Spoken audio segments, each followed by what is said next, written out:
Passei! A Faculdade Einstein, a faculdade do sucesso!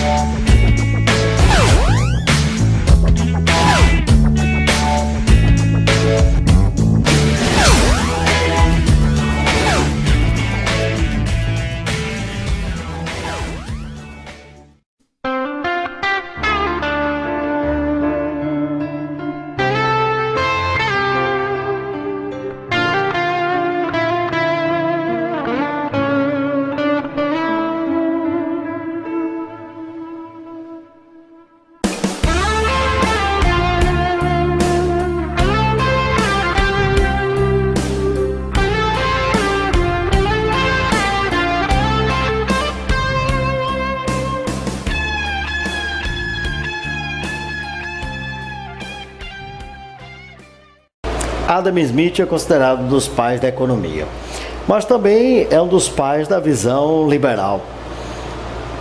Influenciado, pensadores como Locke também já falava dessa concepção do livre mercado e da livre participação da sociedade, onde o Estado daria o seu manto somente de defesa.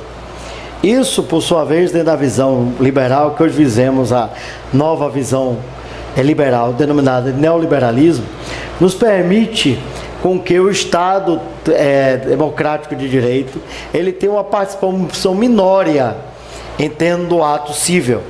Ou seja, o indivíduo tem uma celeuma com o outro, um litígio, então imediatamente ele vai não à justiça do Estado, a concepção do Estado juiz, mas vai por um indivíduo determinado, particular, privado, no qual ele virá fazer essa conciliação. Isso é muito comum nos Estados Unidos, principalmente porque o status quo do Estado, ele é bom, mas ele acaba ocupando-se com a multiplicidade de celeumas, de problemas que advêm de forma full time entre as pessoas, porque onde existem pessoas, existem conflitos. E para falar exatamente sobre a conciliação, mediação e o contexto da arbitragem, está aqui conosco o bacharel em Direito, Dr. Carlos Gomes. Ele irá nos falar da importância da conciliação e o papel da conciliação retirando assim a participação direta do Estado, né? É um prazer tê-lo aqui conosco, Dr. Carlos Gomes. Nos fale o que é, em verdade, e onde surgiu a conciliação, mediação e arbitragem. Onde é que se acopla isso no mundo moderno? Boa tarde, amigos do portal Jorge Guedes. É uma satisfação muito grande, especialmente estar aqui falando diante dessa celebridade que é o Dr. José Augusto Maciel Torres, um grande amigo e um grande entrevistador jornalista. Eu quero dizer que a conciliação se faz necessário, tendo em vista a avalanche de processos que se encontram nos tribunais. O Conselho IPJ, o Conselho Nacional de Justiça, entendeu que é indispensável que os juízes aprimorem nas suas varas a conciliação. Isso porque não dava conta de tantos processos encalhados nas varas. Nós vemos que algumas varas que nós fizemos conciliação, em Salvador, por exemplo, existem 14 mil processos encalhados. E a única maneira que o CNJ entende, o Conselho Nacional de Justiça, para desacerbar, para diminuir, equacionar, é através da conciliação. De tal sorte, meu caro José Augusto, que houve um esforço muito grande para que se fizesse a lei de mediação, da mediação, que hoje a mediação, antigamente não, havia a lei da arbitragem, a Lei 9.307, para a resolução e métodos alternativos dos conflitos, ou autocompositivos. O que é autocompositivo? Aquele que tem a vontade das partes. Daí o seguinte, todo o processo hoje com o novo CPC, ele deve passar primeiro pela conciliação. É uma orientação do CNJ, através da resolução 25, que chamou os tribunais do Estado Federativo, todos os estados, para que imprima nas suas comarcas, no tribunal, as demandas que sejam decididas através da mediação.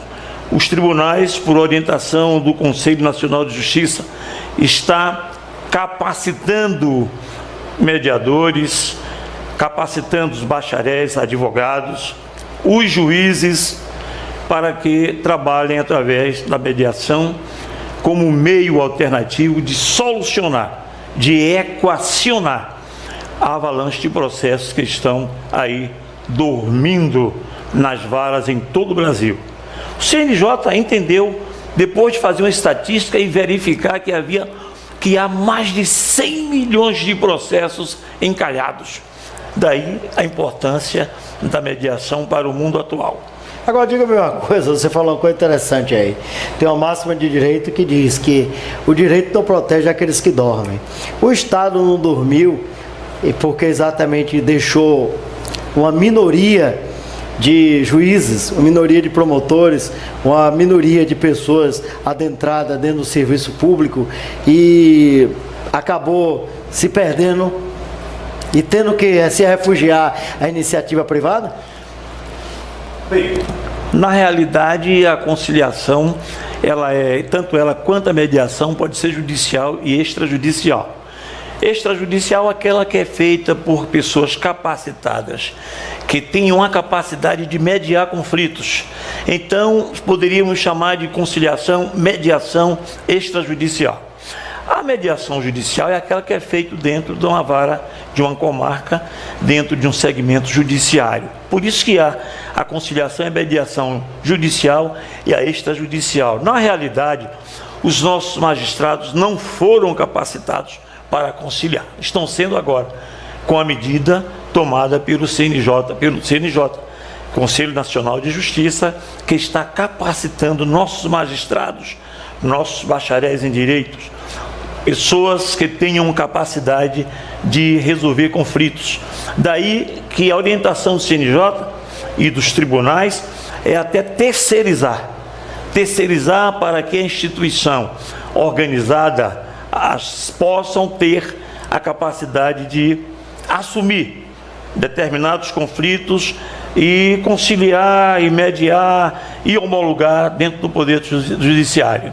Mediar através da resolução, da autocomposição, que é a vontade das partes que deve prevalecer diante da lei da mediação e também da arbitragem.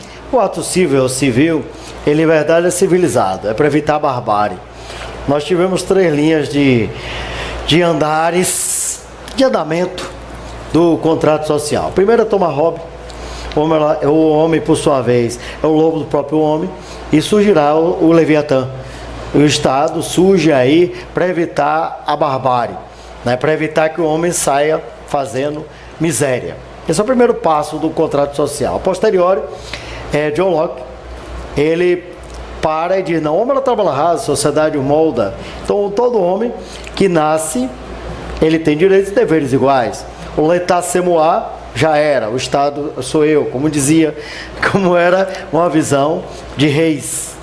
Porém, em 1761, Jean-Jacques Rousseau escreve o Contrato Social, ao mesmo tempo escreve Emílio, e aí diz, antes de mais nada, fortalecido depois por François-Marie Royer, Voltaire, nós temos a presunção da inocência.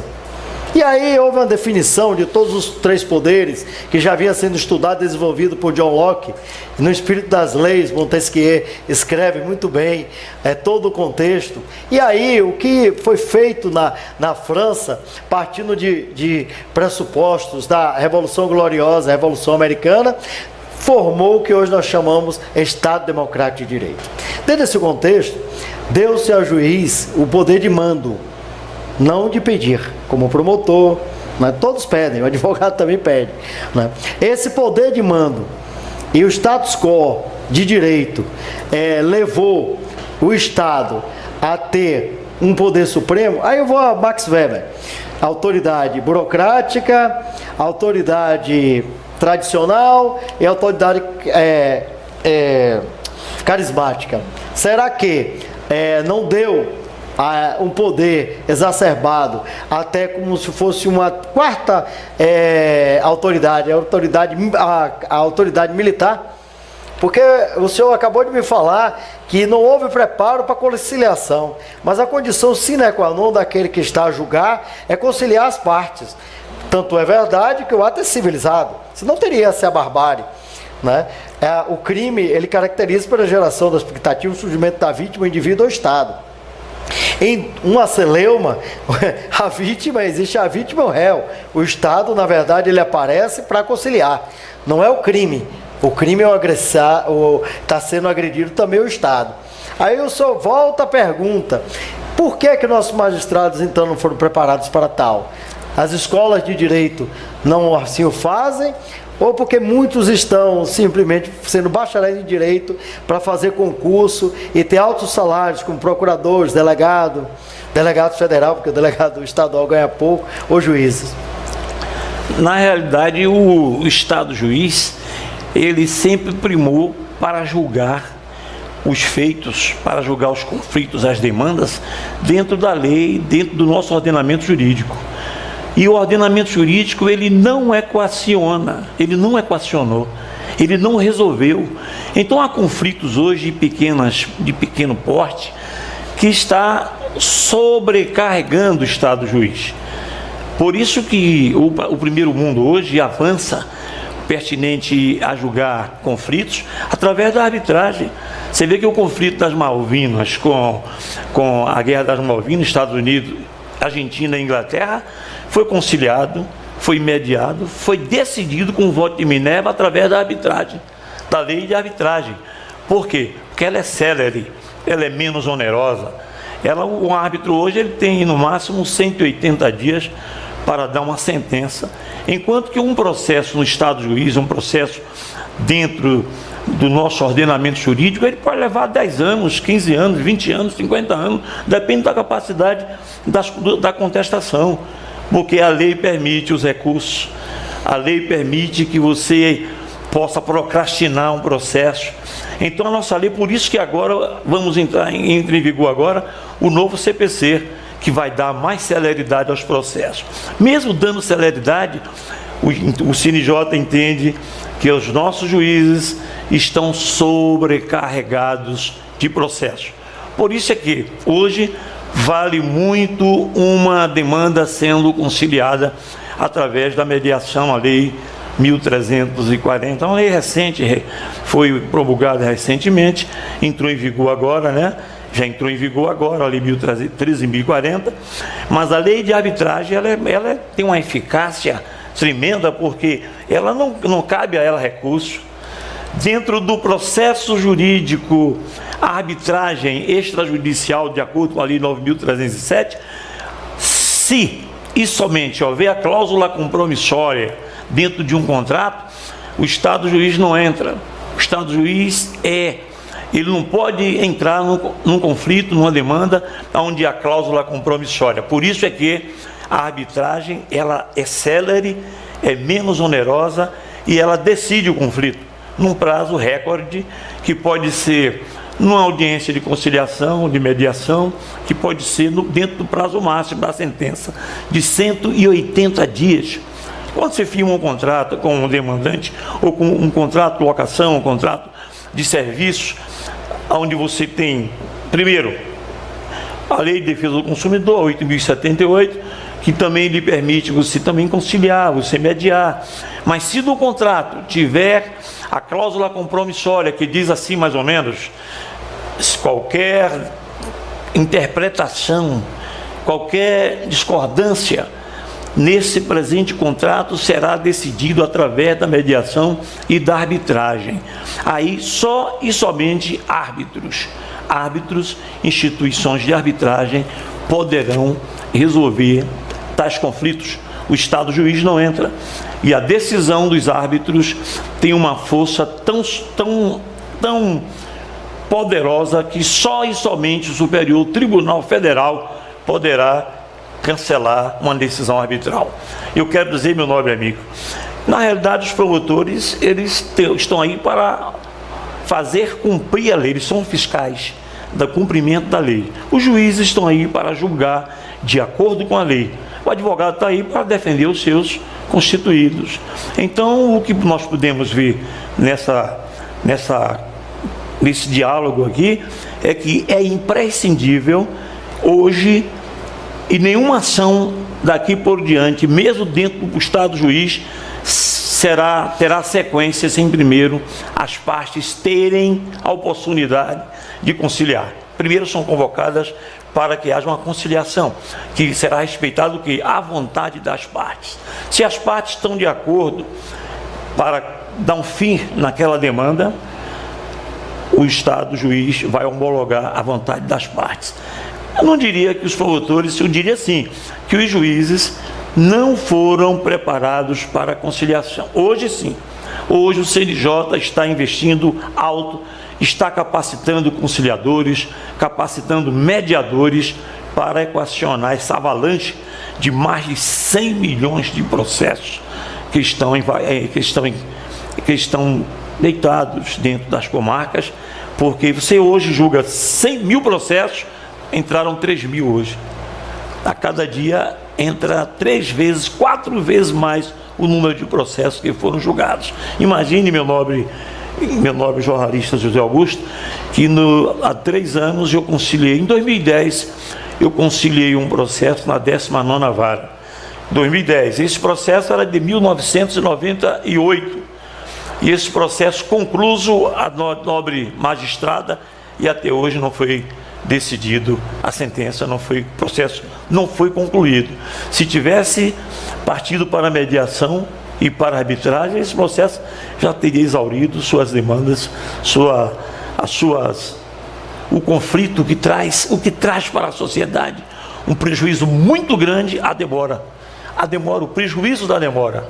Então, primoramos hoje para que as organizações, a sociedade organizada, trabalhe e faça opção, primeiro pela conciliação, pela mediação, ou se for extrajudicial, mediação e arbitragem.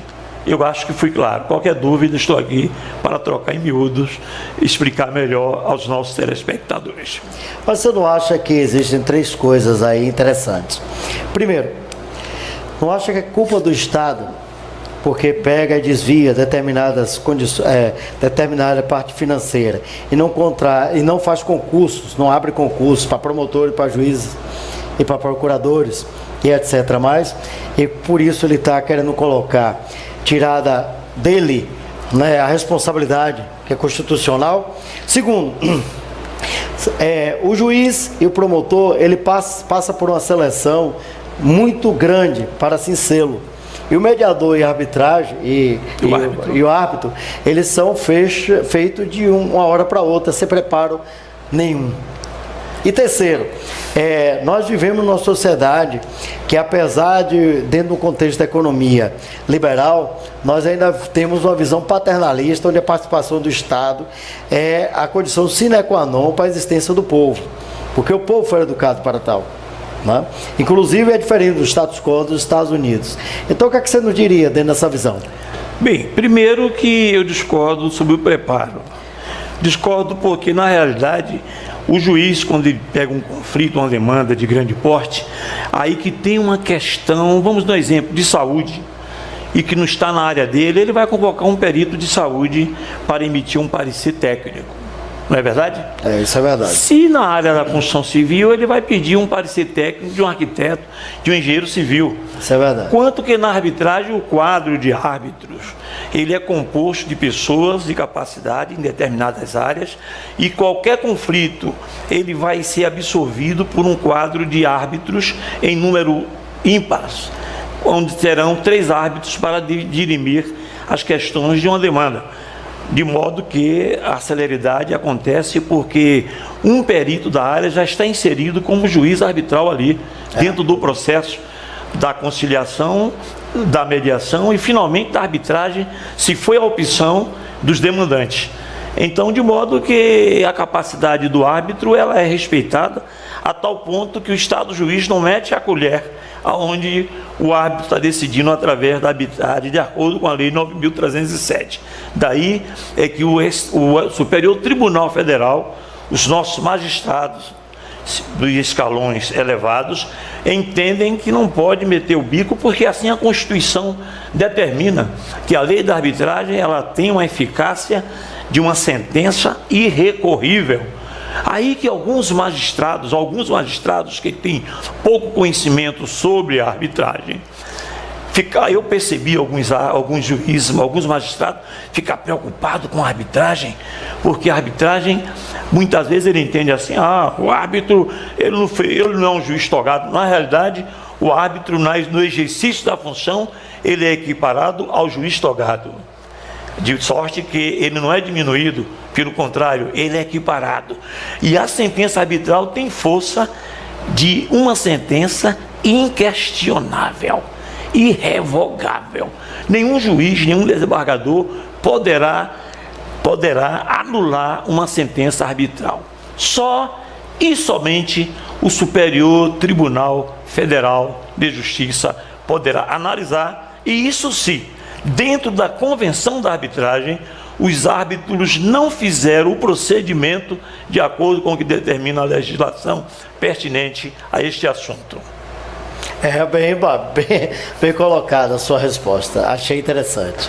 E agora, doutor Antônio Carlos, deixe-nos a sua mensagem final para essas pessoas que estão vendo-nos, inclusive aí nos caracteres, nós temos aí o seu e-mail e o seu telefone para posteriormente algum dos nossos telespectadores queira obter mais informações ou até mesmo os seus serviços préstimos profissionais.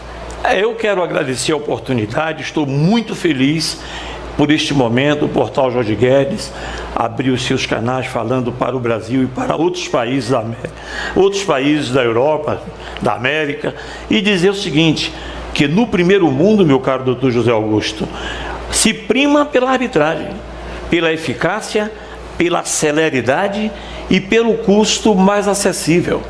Eu quero dizer aos meus ilustres telespectadores que façam a opção nos seus conflitos, nas suas demandas, pela conciliação, pela mediação, que é a vontade das partes, e que em seus contratos possam nos procurar, para que vocês tenham nos seus contratos uma cláusula compromissória, o que não permitirá que o Estado, e você estará dando uma grande contribuição para que não venha a encher as valas da comarca, da sua comarca, de mais processos, que os nossos magistrados estão sem saber o que fazer com tantos processos dentro da sua comarca. Faça uma opção pela arbitragem, que você vai ter a solução do seu conflito, mas com mais celeridade, e num prazo máximo de 180 dias se terá a sentença, que poderá ocorrer dentro de uma mediação. O primeiro passo que a arbitragem vai fazer é tentar conciliar você e seu demandante, que seja um conflito de família, bens patrimoniais de famílias, bens de consumo, bens que você está aí há tantos tempos. Outro dia um ministro me pediu para conciliar um conflito dele com a família dele, porque ele tem há 25 anos um processo encalhado aqui na nossa comarca, e esse ministro até hoje aguarda uma decisão judicial que não aconteceu. Dentro da mediação não teria acontecido isso, dentro da mediação não teria, dentro da arbitragem não teria acontecido isso. Eu quero dizer que a mediação veio para ficar, Lei 13.040, e a arbitragem também está aí, que eu considero a mediação, doutor José Augusto, um espelho da Lei 9.307, que a Lei 9.307 é a arbitragem. E dentro da arbitragem, o Estado juiz não entra, a não ser que o juiz decida por arbitragem.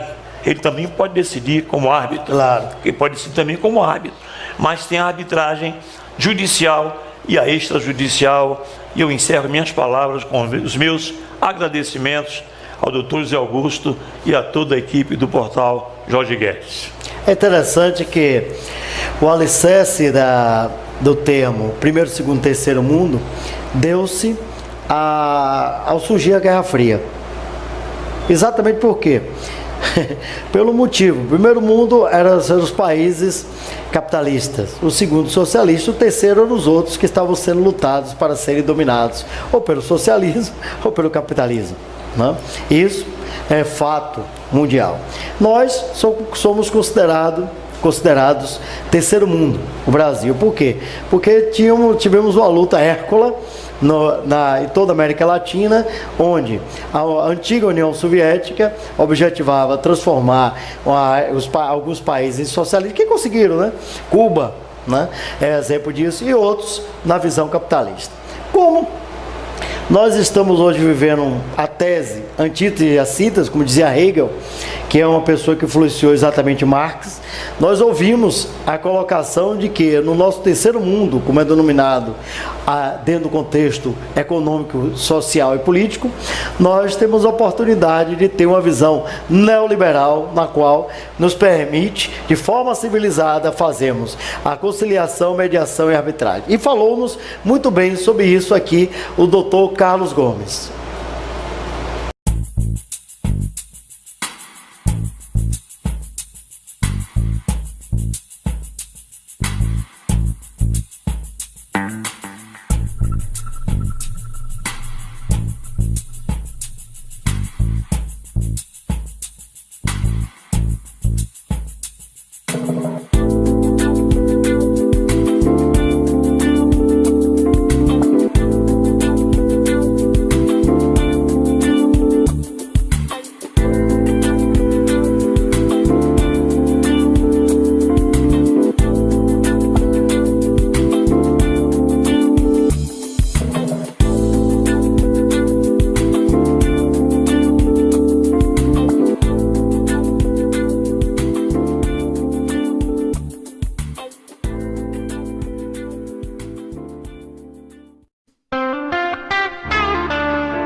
A participação direta do Estado, né?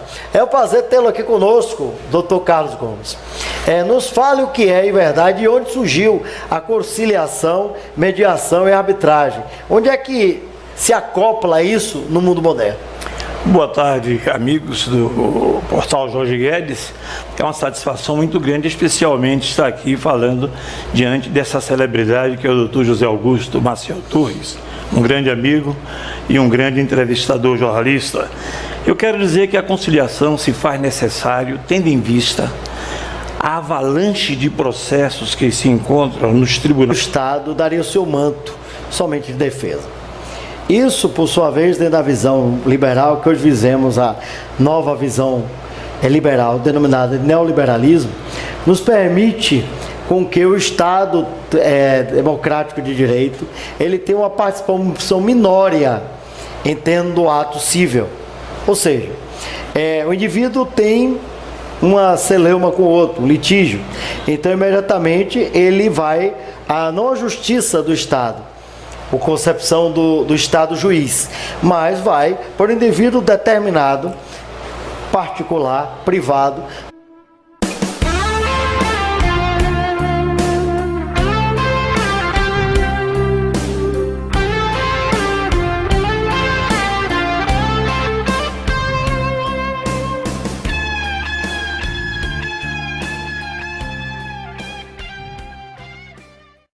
Adam Smith é considerado um dos pais da economia, mas também é um dos pais da visão liberal, influenciado pensadores como o Locke também já falava dessa concepção, do livre mercado e da livre participação da sociedade, onde Facei, a Faculdade Einstein, a Faculdade do Sucesso.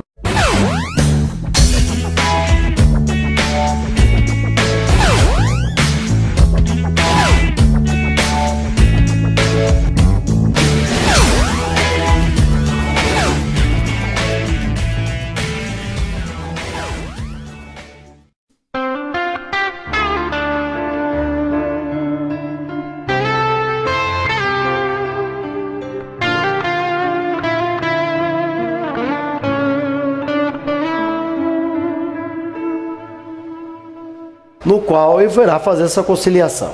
Isso é muito comum nos Estados Unidos, principalmente porque o status quo do Estado, ele é bom, mas ele acaba ocupando-se com a multiplicidade de celeumas, de problemas que advêm de forma full time entre as pessoas, porque onde existem pessoas, existem conflitos.